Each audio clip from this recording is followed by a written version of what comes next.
What is going on, guys? We are back with another video today, and of course you can tell by the title of the video, we are doing what would happen if the best player from each team was on one team. Now, normally you'd be like, okay, where's the roster? Normally you would have the roster set, right?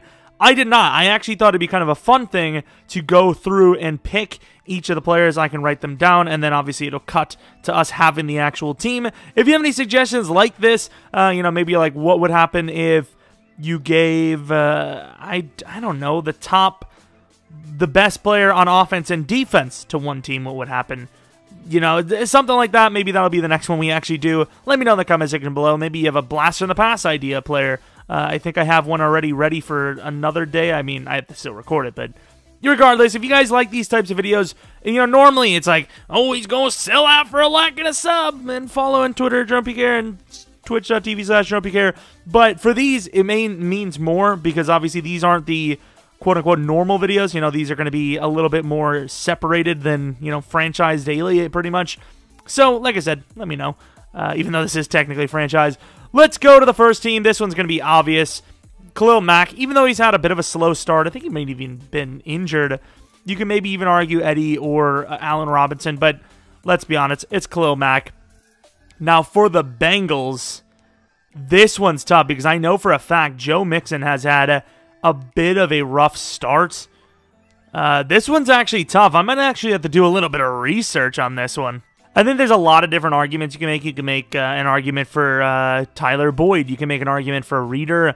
But I think we're just going to go with the safe pick with Atkins, who's actually having a pretty damn good start to the year. Now, this one's a little bit tougher as well because, of course, we all know that Josh Allen is actually having a pretty surprising season. Speaking of surprising, that rating should be a little bit higher. But he's definitely having a bit of a surprising season to most of our thoughts. Jordan Poyer, he's actually having a very underrated season. And then Stephon Diggs has had a bit of, he's had his ups and downs.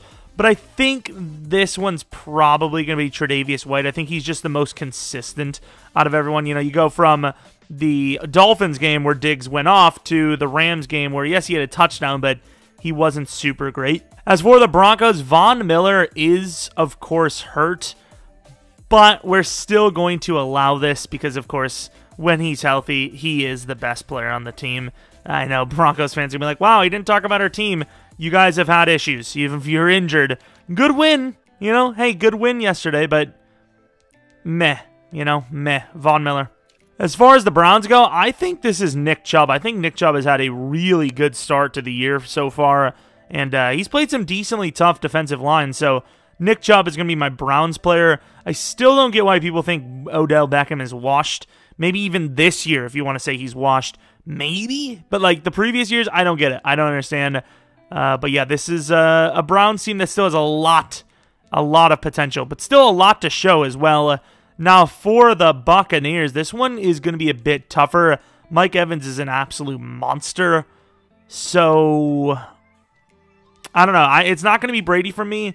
It's going to be between Evans, Godwin, and Levante. This one, once again, might need a little bit of a closer look. What are those games by Mike, though? This is a strange season. 2 catches for 2 yards and 2 touchdowns? Am I on drugs? The hell are those stats? 1 catch for 2 yards, 1 touchdown against the Saints. That is so strange. Bro, that is so strange. He already has more touchdowns this season than his 2015 season, yet his 2015 season has 12 times the yards. Weird stuff. You know what? I'm just because of the inconsistencies from their receiving group, I'm going to give it to Levante David. He's just, as far as inconsistent goes, he's about as far as that from that as can be. Of course, for the Cardinals, Chandler Jones is good, but, oh, man. DeAndre Hopkins always proving that he's the best receiver in football right now. As far as this one, I do like the things Eckler has done this season, but I think I'm going to give it to Mr. Consistent, Joey Bosa. Chargers still a super uber talented team with the injuries of, just the high injuries. As far as the Chiefs go, there's a lot of players to choose from. But of course, Mahomes obviously is the choice here. even though Travis Kelce and Tyreek Hill are amazing, and obviously they do help him. You know, Tyreek Hill can make any quarterback look good, but Mahomes makes himself look good, obviously. As far as the Colts go, I'm not really liking what I'm seeing from the Colts this year. I'm going to go with Mr. Consistent once again, though, with Quentin Nelson, obviously the guy that everyone loves to trade for. Darius Leonard still career, what is it called? Underrated. Ridiculous. My guy DeMarcus Lawrence having a bit of a slow start to the season. Of course, the tackles in Dallas kind of struggling a little bit. Once again, it's going to be struggling as in injured. It's going to be another lineman, Mr. Zach Martin. The word is consistent so far, and once again, about as consistent as you can get. Of course, I don't know if Byron Jones is injured for a long time or not, but this one is definitely going to be Byron Jones for me, obviously. And once again, let me know in the comment section below if you think I'm dead wrong on any of my choices. This one's going to be tough for me because Darius Slay has had a really good start to the season, whereas Fletcher Cox, I just don't know if they're paying attention to him or not, but Fletcher Cox has not been super great this season. Just going to be 100% honest. He's not really been great. I might actually give this... I think I'm going to say Slay has been the best Eagle so far. Darius Slay at number 1 for the Eagles. This is a tough one because I do like their linemen as well. Jason Kelce is a monster, consistent as hell as well, but I'm going to give it to Slay. I'm going to give it to Darius, especially considering where the Eagles came from last year as far as cornerback goes. This one's tough. Grady Jarrett, super solid. Matt Ryan's numbers are good this year. Deion Jones been fluctuating. Todd Gurley should be a lower overall than that, if we're being honest. Calvin Ridley. Do I dare? Do I dare do it? Calvin Ridley is all of a sudden hurt himself now. I can't. It's close, but I gotta give it to Julio, right? Do I? I almost dared, but that's too much of a dare. Well, this one's almost like a guarantee because Kendall Fuller hasn't played yet. Terry McLaurin has been decent, but he hasn't been the best player on their team. And, of course, Matthew Ioannidis is out for the almost season, potentially, or at least a majority of the year. So it's almost going to default to Brandon Sheriff at this point. This one's tough for me because Fred Warner has been trending upwards for like a year and a half now. And, of course, Nick Bosa's hurt, but I still, even with the injury, I still have to give it to Kittle, right? But a lot of injuries on that Niners team. As far as the Giants go, this is tough because obviously Saquon is hurt. Evan Ingram is a decent bit overrated in Madden, not going to lie, always has been. But yeah, I think even with the injury to Saquon, he's just so much better than any of the other players on that team. He just has to be the number 1 guy, even with the injury and, you know, the fact that he's going to be out all year. Call me crazy. I'm going to give this one to Josh Lambo. I was just going to put some random kicker and punter on the list, but Josh Lambo, ever since joining the Jaguars like 3 or 4 years ago, has been absolutely nuts for them. So I'm going to give it to him because, of course, as much as Gardner Minshew has played decently, for one, he's a 72 overall. He's just not going to start because we have Mahomes. And 2, there's some other players that are better than Gardner Minshew on his own team. Chark, I think he's been injured himself. There's just been some question marks there, and I just think unless you want to go Linder and just default to a lineman, I think Lambo's kind of the cute choice, and he has been really impressive. Now, for the team that might literally be the worst in football, I mean, I don't think it could be Le'Veon Bell. Mosley, I don't even think has played yet. I don't even want to talk about him. Darnold had a nice little game, I suppose, last night, but I think this is going to default to Avery Williamson. The Jets might be the worst team in football.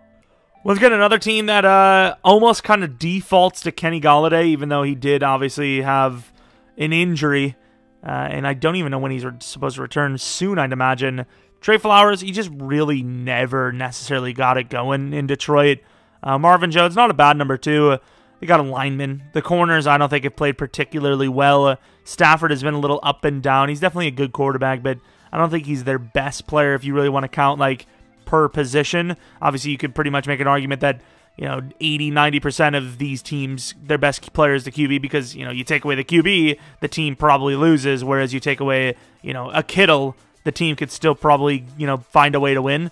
But I think just pure, you know, talent, I suppose, Kenny Golladay. Now for the Packers, this one's actually kind of tough because as far as Rodgers having a really good season this year, and he's having one of his best seasons he's ever had based on just decision-making, and, the throws have pretty much all been there. He's having a really good year, and honestly, this 92 is a little disrespectful. Should be a bit higher than that. I can count about 3 to 4 players you could easily make an argument for being better. I haven't really liked a whole lot of Za'Darius this season. Za'Darius has been off to a pretty slow start. I know he had the sack fumble that completely changed the game against the Saints, but he's been off to a little bit of a slower start. Team's probably keying in more on him because now he's obviously pretty established. Aaron Jones has had a really good season. You could definitely make an argument for him. Kenny Clark has been injured, and we're definitely missing him with the run defense lacking.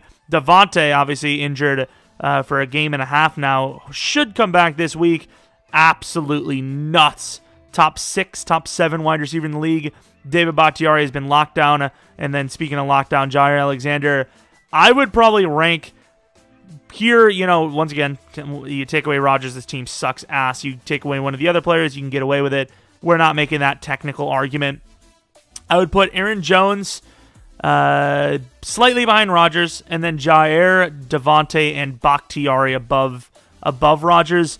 I think as far as Devontae being injured, it hurts him here. If he wasn't, I would put him at number 1.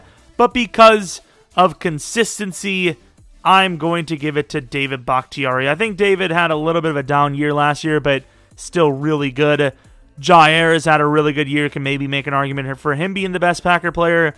But right now, I'm going to give it to David Bakhtiari. And then as far as the Panthers go, don't get me wrong. Robbie Anderson's actually having a pretty impressive season coming off of a free agency, tour. DJ Moore has been decent, but even with Christian McCaffrey missing about 4 to 6 weeks, it's obviously run CMC. Patriots, Gilmore off to a pretty slow start himself, but even then, he's still the best player on this team. You can make an argument for Devin McCourty or the goated Dante Hightower, who has had so many great plays in the playoffs for that Patriots team.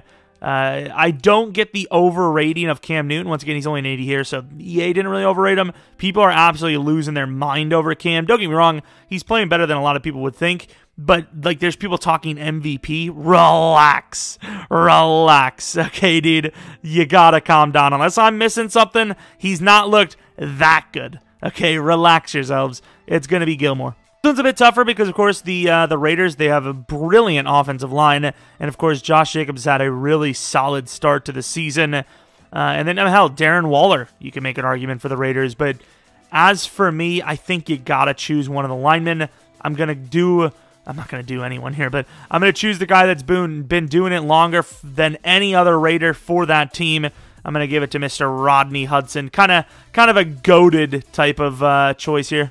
Gonna choose, not really much to say. They're gonna choose the best defender on the planet, Aaron Donald.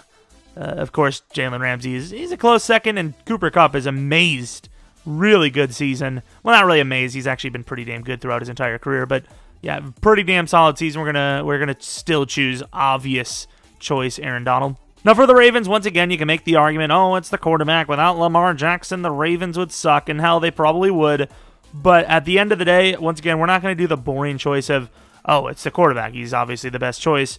I'm going to probably end up choosing another maybe surprising pick, similar with the Eagles one. I'm going to go Marlon Humphrey, who has been absolutely locked down this season, and it probably helps that he did have that massive contract that he just signed, which I can't say he's not worth it, but holy crap, that is a lot of money.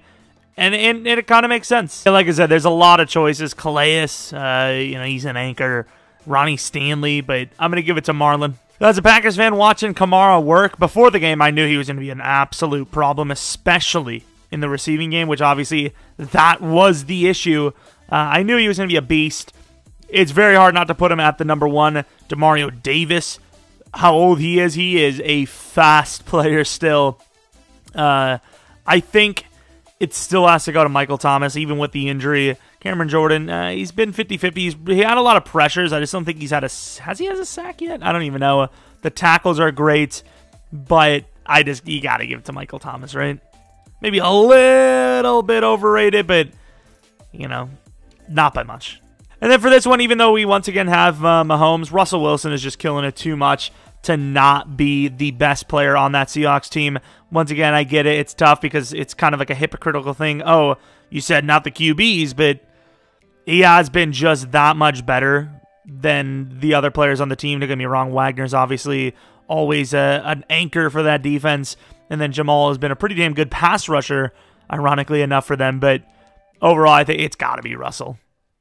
I don't know how he's not a 99. I don't know. Steelers are a bit of a tougher team because it's not really been one specific person's effort. It's actually been a really good group effort.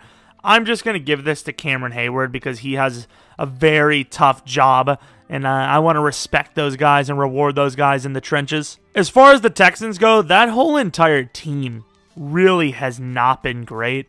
I'm just going to once again just default this back to J.J. Watt. I mean, he's been, whenever healthy, one of the greatest players of all time. So, you know, with the rest of the team not playing super well, honestly, I'm just going to give it to him. For the Titans, I mean, there's a couple of good defenders there, but, I mean, Derrick Henry is just... it's crazy because, like, a few years ago, there was a lot of talks about, you know, Derrick Henry's just not consistent, can't get it done. You know, back in 2017, you know, there was a very good chance that the Titans were going to move on from him, I believe.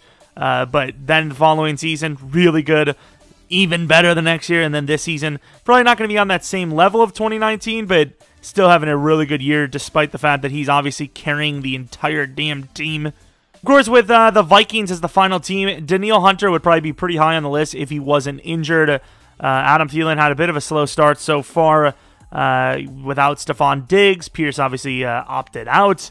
Dalvin Cook has had a pretty damn good season so far with his best game coming as of late.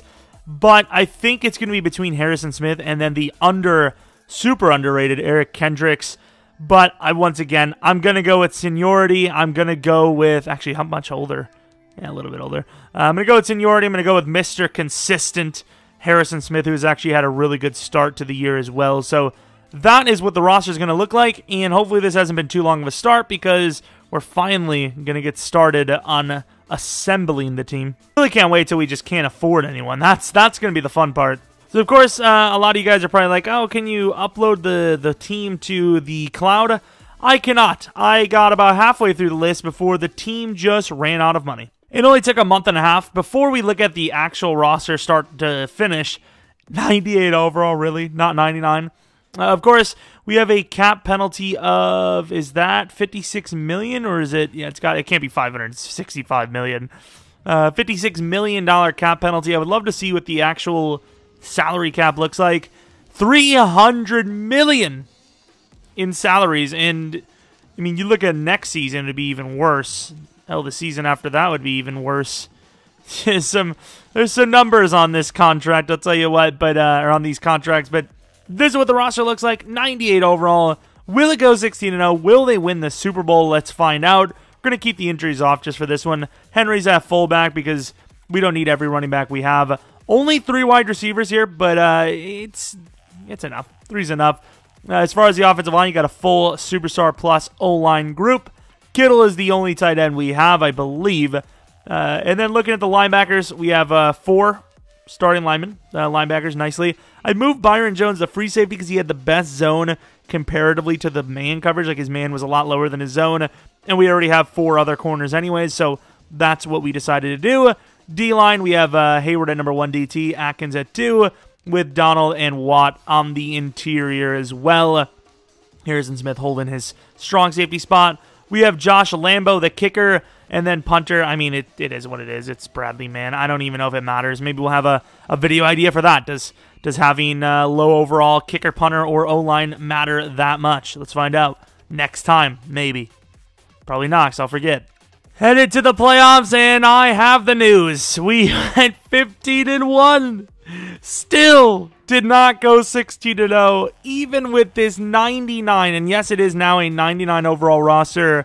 Still did not go 16-0. I don't know how you're supposed to go 16-0 in this damn thing. Even in this situation, the Browns are still on EA's top of the tier list. I'm not happy. Okay, I'm not happy. But let's take a look at the numbers anyways. Russell was able to throw 1 pass, and of course he nailed the thing. Mahomes, 4,761 yards, completion percentage of 73%, 47 touchdowns, 8 picks, 122 passer rating. Looking at the rushing numbers, Chubb played a decent bit. Henry had 2 attempts for 57 yards and a touchdown. That's That's quite interesting. Barkley got a little bit of carries. Chubb got a little bit of carries. And then McCaffrey was pretty decent. As far as receiving goes, Kittle on top of the list with 119 receptions, 1,369 yards, 14 touchdowns. The rest of the wide receivers, other than Julio, not really that great, if I'm going to be honest. Looking at the offensive line, right tackle was kind of rough, but everyone else was pretty damn solid. As far as sack numbers go, the best defensive line, the best defense ever assembled by a long margin, still can't break the sack record. 19 sacks, 13, 8.5, 8.5, 7.5, 6.5, 3.5. I mean, I don't even know where that ranks compared to the... Look at the 6 picks. You have this front coming at you and those coverage players, and you only get 6 picks. Josh Lambo missed 5 kicks. I know one was blocked, but I don't care. That's still really bad. As far as kick return, punt return goes, other than like Christian McCaffrey, there's really not a great amount of punt return, kick return guys you could even get. I really want to see the touchdown differential. So only 5 more passing touchdowns than the second highest team. And then we tied the Bengals. I mean, this wasn't that prolific of a team. Barely on top for all the numbers. I mean, hell, they lost for rushing and passing. Total offensive yards, of course, did lead the total. And then total, yards in general led that. Points per game, the most by 5, which is pretty good, I suppose, pretty significant. The best defense by far is, of course, the Jets, giving up the least amount of rushing yards and the least amount of passing yards in the same season. The least points allowed, but not by a whole lot. Sack totals were the highest, 76 sacks, but, you had 58, 44, 42, fair enough. Fumbles, did we even have any? We had 0 fumbles, nice. Picks totals, tied for the worst team in the league for interceptions. That is disgustingly bad. You have this team, and you don't, win everything by a landslide there. As far as MVP goes, Mahomes does win Coach of the Year for Case. That's ironic. It's an experiment video, and that's the case. Mahomes, best player of the year for offense. Khalil Mack right behind Myles Garrett. He's mad because he got snubbed. Rookie of the Year. We wouldn't have a rookie on here. Best QB, best running back, best wide receiver at number 5. 5 of the best 6 linemen. D-line, you have Aaron Donald. Linebacker goes to J.J. Watt, Khalil Mack. DB, no one really had a great season. And then kicking, he shouldn't even be on the list. He is not. Lambo is not on the list. Let's see if they can win the Super Bowl, though. I mean, losing a game in the regular season is one thing, but losing the playoffs with a team like this would be shocking. We win the first game 49-10. The second game, the exact same score against the Browns, but this time we win. And I suppose, for the hell of it, so you guys can see all of the ugly out-of-position numbers, let's go to the Super Bowl. Over 20. Not even over. Just exactly 20 overall is higher than the Lions. 79 overall Detroit is in the Super Bowl. Nice. Oh, look at that. I like that. The ship has the little logo. Is that where it actually is in Tampa? Could be a cool little Super Bowl this year. I actually really love the Tampa Bay Buccaneers stadium. Going to the end of the game, this should be once again another blowout, and so far it's looking just like that. 21-0. Detroit does, they do get the job done. 24-7. 31. Yeah, that's going to be a win. we knew this was a good chance, but yeah, this is a proper blowout, as the other games other than Cleveland were.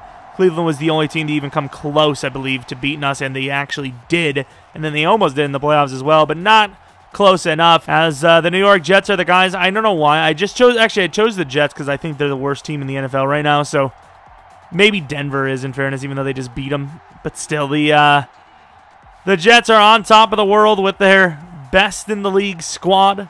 I did change some of the numbers, but then I got lazy and just didn't change all of them, so hopefully the guys at least on the podium are correct, which I can't even 100% be certain that will be the case. We're going to see who the MVP of the game is. Probably Mahomes, right? Patrick, number 6, Mahomes. Who is number 15 then?